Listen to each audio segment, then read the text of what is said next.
नागवंशी शासन व्यवस्था। नागवंशी शासन व्यवस्था के प्रथम राजा थे फनी मुकुट राय। फनी मुकुट राय को ही आदि पुरुष कहा गया है। इनकी राजधानी थी सुतियांबे।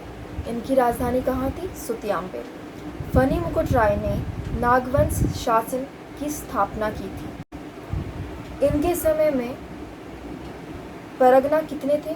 तो 66 परगना थे नागवंशी शासन प्रणाली में। यह शासन व्यवस्था पढ़ा व्यवस्था की तरह ही थी।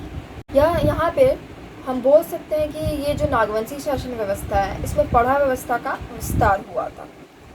जैसे पूर्व में व्यवस्था थी, भू व्यवस्था एवं शासन व्यवस्था सभी मुंडाओं की तरह थी। इस व्यवस्था में पहली शताब्दी से लेकर 1500 शताब्दी तक या 15 या 16वीं शताब्दी हम कह सकते हैं, इस व्यवस्था में पहली शताब्दी से लेकर 16वीं शताब्दी तक कोई भी बदलाव या कोई भी परिवर्तन देखने को नहीं मिलते हैं।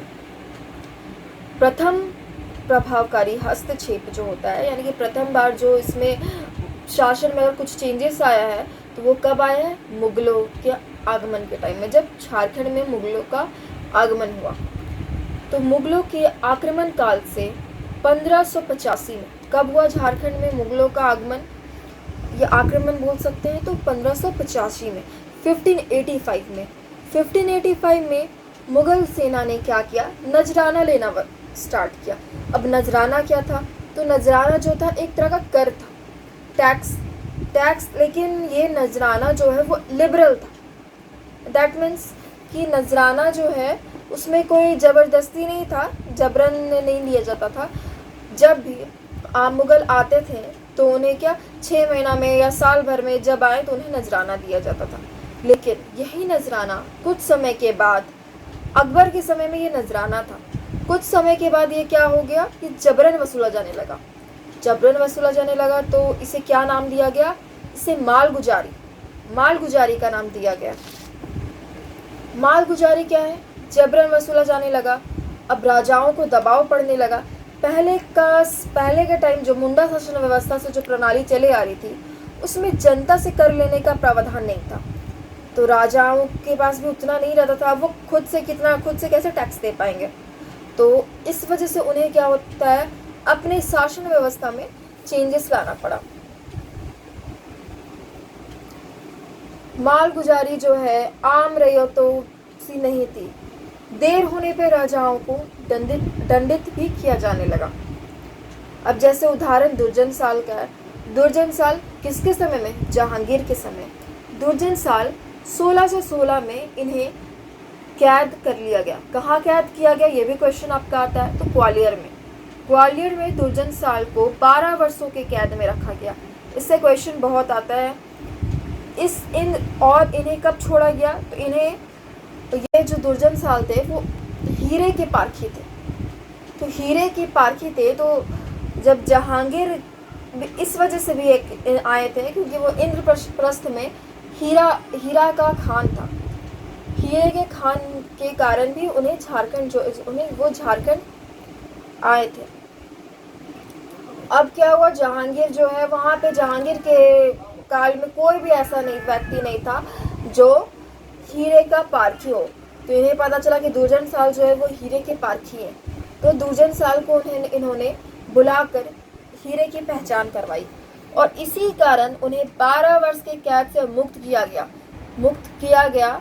लेकिन उन्हें कबूल करना पड़ा या उन्हें मानना पड़ा कि वो क्या है, 6000 रुपये का सालाना कर वो देंगे, यानी कि 6000 रुपये का सालाना कर देना स्वीकार करना पड़ा था।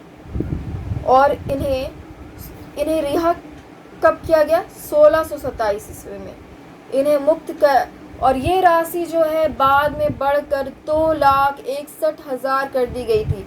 ये जो कर की राशि है जो कि 6000 रुपये से स्टार्ट हुई थी, वो बाद में बढ़कर 2,61,000 कर दी गई थी। नागवंशी राजाओं पर कर बढ़ता चला गया, परंतु यहाँ के राजाओं द्वारा जनता से कर लेने का प्रावधान नहीं था। जैसा कि हम पहले बताए थे कि नागवंशी राजाओं पर कर जो है, टैक्स जो है बढ़ता चला गया। लेकिन यहाँ पहले से क्योंकि वो टैक्स नहीं लेते, अब ये पहले से टैक्स लेते नहीं थे तो दबाव तो इन पे पड़ेगा ना। तो इसलिए क्या हुआ, नागवंशी शासन व्यवस्था में चेंजेस आए। अब नए कर आए और नए कर का नाम क्या रखा इन्होंने, तो पंचाबटी और हकीमी। क्या नाम रखा नए कर का, पंचाबटी और हकीमी। अब पढ़ा के जो प्रमुख हैं वो पढ़ा के जो प्रमुख हुए वो मानकी हुए। मानकी को नागवंशी शासन व्यवस्था में उनका पद, मानकी का सिर्फ नाम बदल दिया गया। मानकी को अब भुइयर कहा जाने लगा। अब भुइयर का क्या कार्य था, कर वसूलना। कर क्या, मालगुजारी वसूलना। ये याद रखना हमें कि पढ़ा में जो प्रमुख मानकी थे वो यहाँ पे भुइयर हो गए। और भुइयर का कार्य क्या था, कर वसूलना। भुइयर का कार्य क्या था, कर वसूलना। कर वसूलना और कर क्या हो गया आपका, मालगुजारी हो गया।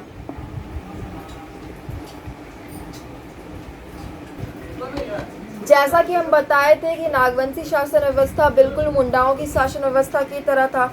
इसमें तीन फेज देखने को मिलता है। प्रथम फेज क्या हो गया, जो कि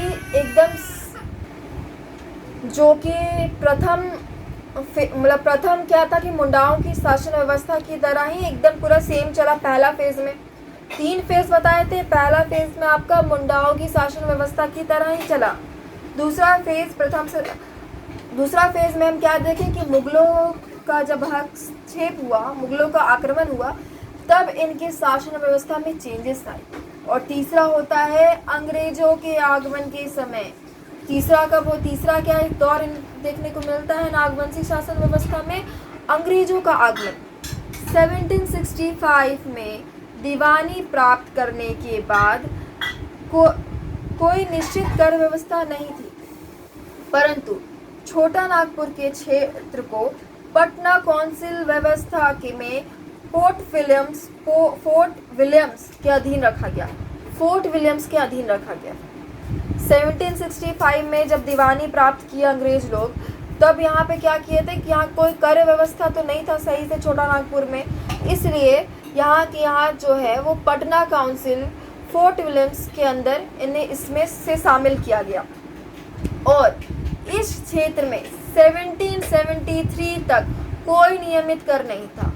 इस क्षेत्र में 1773 तक कोई कर नहीं था, कोई नियमित कर नहीं था। तो इसलिए छोटा नागपुर खास के लिए S.G. हिविटली को प्रथम सिविल कलेक्टर नियुक्त किया गया। इससे क्वेश्चन आता है कि छोटा नागपुर खास के प्रथम सिविल कलेक्टर कौन थे, S.G. हिविटली जो है वो छोटा नागपुर खास के प्रथम सिविल कलेक्टर थे।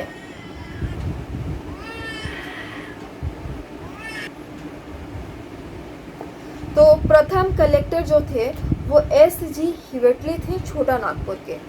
छोटा नागपुर से कर वसूलने के लिए अंग्रेजों ने इन्हें छोटा नागपुर का प्रथम कलेक्टर नियुक्त,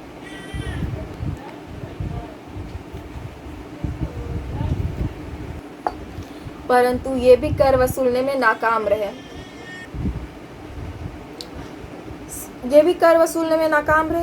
1793 ईस्वी में स्थायी बंदोबस्ती 1793 ईस्वी में जब स्थायी बंदोबस्ती आने के बाद मुंडा शासन, नागवंशी शासन सब खत्म हो गया। कब सब खत्म हुआ है, 1793 में क्या आया, स्थायी बंदोबस्ती।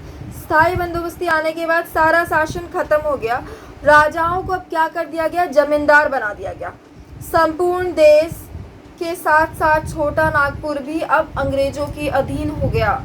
हमारा नागवंशी शासन व्यवस्था यही है। नागवंशी शासन व्यवस्था में हम स्टार्ट किए थे कि वो राजा थे फनी मुकुट राय का राजधानी था सुतियांबे। और इसमें जो भी शासन व्यवस्था थे ये मुंडा शासन व्यवस्था की तरह ही थी।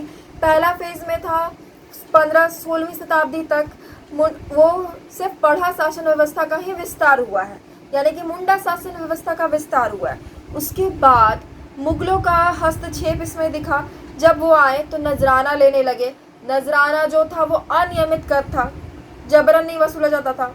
लेकिन बाद में ये मालगुजारी हो गया जो कि जबरन वसूला जाने लगा। जहांगीर के समय दुर्जन साल को कैद ग्वालियर में 12 वर्षों की कैद दी गई क्योंकि वो मना कर दिए थे कर देने से।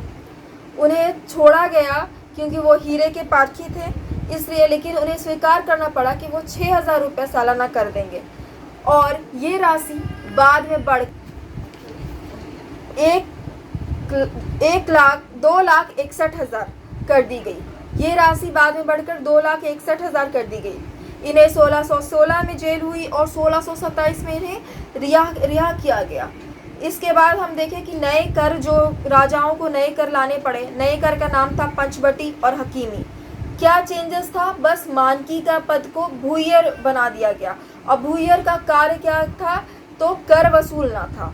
इसके बाद हम देखें कि अंग्रेज़ों का आगमन हुआ। अंग्रेज़ों का आगमन में क्योंकि वो दीवानी उनके पास आया तो एस.जी. विटली यहाँ के प्रथम कलेक्टर थे।